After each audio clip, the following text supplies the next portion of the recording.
But I'd like to say that my wife and I are delighted to come back to London. And we are staying in a hotel which is in a part of London which is really very beautiful to look at. And it's been beautiful to look at for more than 100 years, I think. I mean, if we go out for a walk or we go out around the place, it doesn't look like it's changed very much in 100 years, you know. And it's extremely beautiful, and we had the pleasure of seeing, for example, almost 100 horses of the Queen's horses, you know, march past. We've had some wonderful and delightful experiences here. And we see so many parts of London that basically we believe would look exactly the way they looked 100, 150 years ago. And the people who are walking on those streets there don't look as though they were 150 years ago. They're modern people, modern dress, and modern outlook. But the tradition is still maintained. The foundation, the traditional foundation is still maintained. And that is really something which gives us a lot of pleasure. And I just want to say, Michael, that we've been absolutely delighted, you know, to spend time in your city. And we wish we had the good sense to come more often. The last time I came here was in 2010, when we had a conference in Winchester on the Anglosphere. And for some odd reason, this time around, they didn't invite somebody from New York, or from New Zealand or from Australia. They invited somebody from India, which was not seen as part of the Anglosphere at all. I mean, even by the people in the conference. So that is where this concept came of a 21st century Anglosphere. Because the Churchillian Anglosphere very clearly accounted for Australia, New Zealand, Canada, United States, and that was it. And of course, one country whom I shouldn't forget, that's the UK itself, you know. But a modern Anglosphere is a little different. The 21st century Anglosphere is a little different. And my point was, it's not really the blood of the body, but the blood of the brain that counts. The way you think, the way you react, you know, the kind of mindset that you have is much more important than some physical attributes or lack of them. And in that sense, therefore, one has to go beyond the Churchillian Anglosphere and into a post-Churchillian world. I mean, we are living in a situation by which you have redundancies and you have things going out of date. As a professor, I can tell you, it's very difficult for me sometimes to completely erase from my mind many of the things that I've known in the past or know now or I've learned in the past. Because the more I remember those things, the more it's difficult for me to interpret the present and the future. So sometimes erasing the past is very important. So while building on it, while building on the foundations, in some respects, you have to go beyond that. And that's why we talked of a 21st century Anglosphere. I mean, I presume that there was a published paper in the New Criterion about that, but I'm sorry to say that I haven't been invited after that, after I talked about going beyond Churchill. So it's either because no meeting has taken place in annual meetings, or they've gone back to the 20th century and the 19th century Anglosphere. But I just like to say that for me, as I said, you know, the Anglosphere it's a question of, it's not just of culture. For me, the core of the Anglosphere actually is that marvelous language that you invented out here, the English language. So I've been involved in a lot of activities. And some of those activities related to, for example, Kashmir and areas like that where you had some disturbed situations, where you had some jihadi outfits, terror outfits, etc. And we had this idea back in 2002 of all these religious institutions. In Kashmir, the problem was from the 70s, the 1980s, they set up what are called madrasas. Madrasas are religious schools. And these religious schools, they taught a rather extreme form of Islam, what is called Wahhabism, a form of Islam that basically teaches you to hate people who are not like you, and teaches you to believe that women, minorities, etc. are subject to a very different classification of humanity than what you are.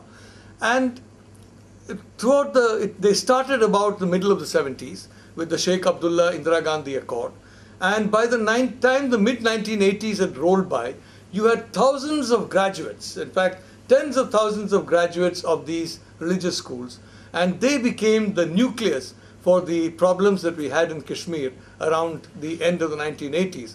After the Afghan jihad was over and after the Soviets went, that jihad got transferred to Kashmir.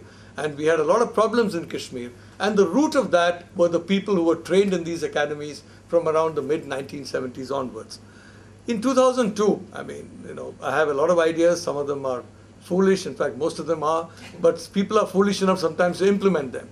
And this time around, we had an education minister called Dr. M.M. Joshi. And he had the good or bad sense to implement an idea that I thought should be there, which is that start an internet accessibility in every religious school. The point I had in mind was that religious schools teach a very narrow curriculum. I'm not talking of religious schools in general. I'm talking of the specific types of religious schools that teach a slightly extremist kind of religion. It can be of different religions, not just Muslim. It can be Hindu, it can be Christian. I mean, you have fanatic Christians, you have fanatic Hindus, you have fanatic Muslims. So set up internet accessibility in these religious schools for free.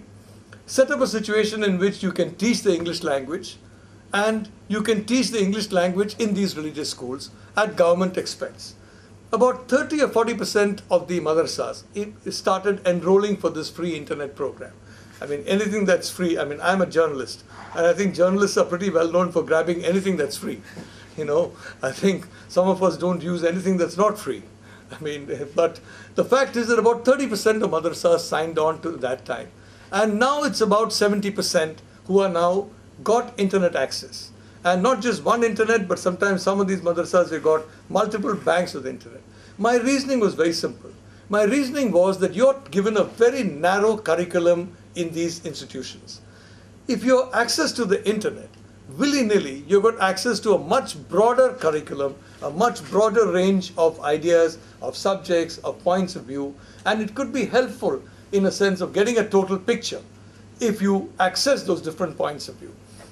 I mean, whether it's because of that or whether it's because of the English language education or whatever it is, the reality is the students who come out of madrasas in India are far less prone to the kind of violence that we see, or students who come out of madrasas in Pakistan, where there's more traditional religious education and where the internet is used only in very, very defined ways, which is basically those aspects of the internet, within the internet which reflect their thinking, rather than students having the freedom to browse the net on their own, as they have in India. So, if you look at the empirical evidence, it has worked. The internet is largely the English language. We had English teaching. It has worked. And the reason it has worked is the kind of subjects that you have in the English language, the kind of vision that you have in the English language is much more broadly, if I may say so, accepting of different cultures. It's much more broadly moderate. It's much more broadly tolerant. Of course, you have some very extreme examples of the other variety than certain other kinds of situations. For example, I mean, let me go to a country like China, which I think many of you would have gone to. I think about 6 years ago or 7 years ago, I was invited by the Foreign Correspondents Club of Hong Kong to give a talk. And my talk was about the future of jihad in China. It is a very unusual subject. And my point was that we were tracking the number of Chinese citizens who were traveling to the Middle East and who were learning Arabic in the Middle East. Now, a lot of them were Xinjiangese. I mean, that is people of a particular, from Xinjiang province, Uyghur. Many of them were Hui, which are actually Han people. And some of them were even Han. And they were learning Arabic. Now, what is the significance of people going from China, where they know only Mandarin, going to the Middle East and learning Arabic? In Arabic, there is a substantial body of literature that tells you very clearly that any location where, for example, alcohol is freely available is a location that Satan is really very, very happy about. Any location where an item such as pork, and I think, in China, for example, I'm a vegetarian. It's been a great problem for me in China because even on vegetables, they sprinkle this pork powder, and they can't understand my objection to it. They're doing it because they like me. They're doing it because I'm an old friend of China. That we'll give you, like you sprinkle pepper, they sprinkle pork powder, and they don't understand why I can't eat it after that. But in a lot of Arabic texts, it's very, very clear that any country where pork is consumed and sold, and worst of all, if people like eating pork, then that country, the devil doesn't only like that country, he absolutely loves that country. And then you have a third very terrible thing that you do, and that is that if women wear dresses, that basically reveal, I mean, I'm not going to, it's a mixed company, so I'm not going to say anything more, but you get the general idea that women wear dresses that are not entirely, what do I say, raincoat or something like that. It's a totally different kind of dress. And here, this is a location, if women don't wear the kind of raincoats that civilized women would wear, then this is a country that, frankly, the devil is so wildly happy about that he blesses all the people in that country with devilish qualities. And that's a country which God-fearing people should stay far away from. Now, I mean, London is the hub of Islamic finance. It's the leading Islamic banking center in the world. But I'd also like to say that from the point of view of some websites which profess to be Islamic, which are actually Wahhabi, London is a city, because of the dress of the women, because of the pork, and because of the alcohol, the devil absolutely loves London.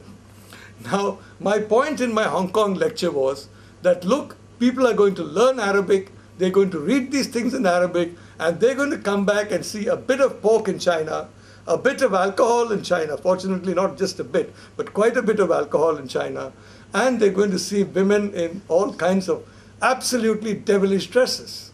And they're going to start hating their own country. So generally, you're going to be breeding the kind of anger against your country and your society that in time can morph into a jihadi state. Now, you have had sporadic acts of jihadist violence in China, so I'm glad that purely by accident, I mean, I'm not glad, I'm sorry, but I'm very unhappy that purely by accident my forecast has come true. But it is a reality that the Chinese have started tracking people who go back and learn Arabic and come back much more actively after that particular lecture of mine and subsequent discussions that I've had and talks that I've had in China on this question of the spread of jihad via language. Now, the English language, of course, has got a lot of extreme stuff, but it's also got a lot of non-extreme stuff. And if you put it in balance, the non-extreme stuff is definitely a majority.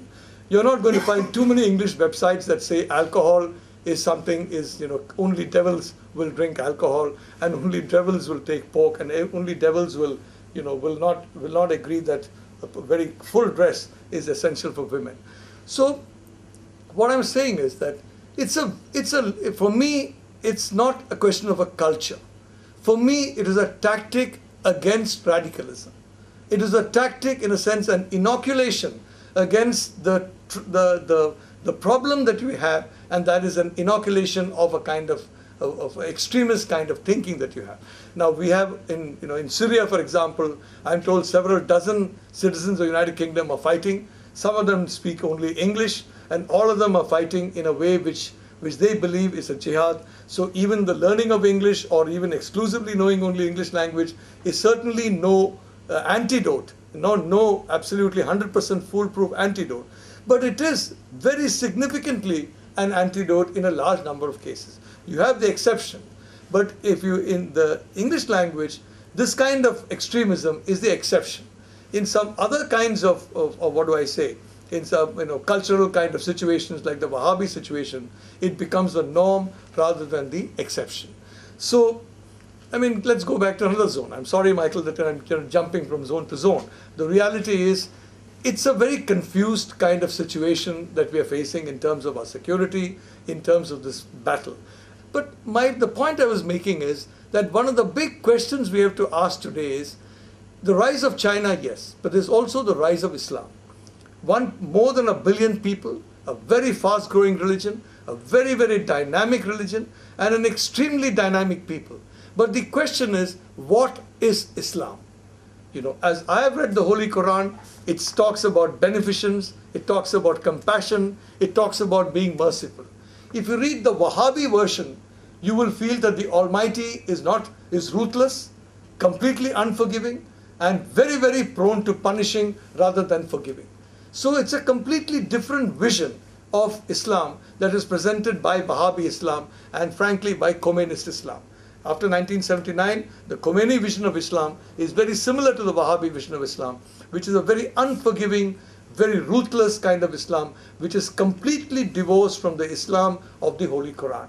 That is a very moderate kind of Islam. That's an Islam which stresses compassion, tolerance, and beneficence, which is not there at all in the Wahhabi model. So big question is, what kind of Islam is there? And it's in that question, in that context, in my personal view, that the teaching of English, for example, whether it's in Pakistan, whether it's in India, whether it's in Central Asia, will help significantly. Let me go on to Central Asia. After 1992, the Soviet Union collapsed. The education structure in Central Asia, which was part of the Soviet Empire, the Russian system of education, the Soviet system, completely collapsed. Unfortunately, I would have liked to see an English language system take its place. I would like to see Indians and Filipinos go there and teach them English. It would have been far too expensive for us to get English, boys and girls to go and teach them English. Their salaries are a bit higher than the salaries of Indians and Filipinos. So I'm not entirely sure about, but some English boys and girls, of course. I would have liked to see that kind of education system, but unfortunately what has happened is, in large parts of Central Asia, what has replaced the old Soviet curriculum is the Saudi Wahhabi curriculum.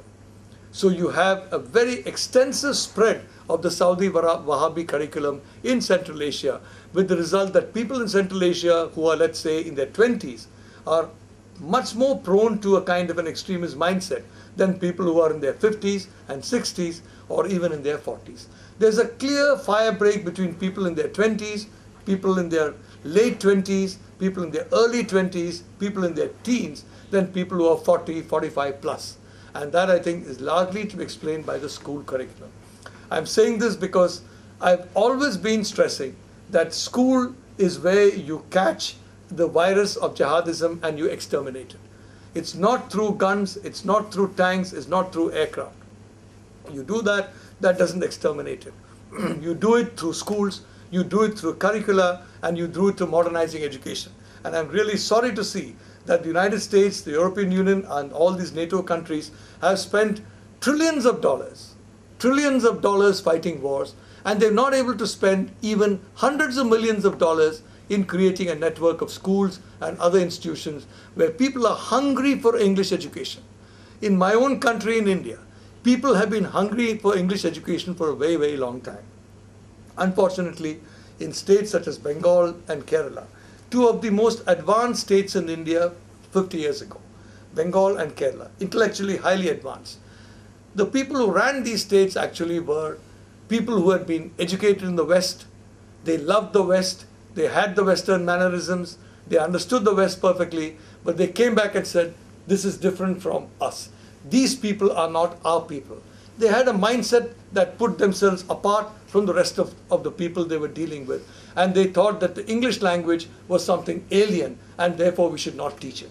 It's something for the privileged, something for us. It's not something for the common man. So it should be denied to those who are in government-owned schools and who are of the poorer classes.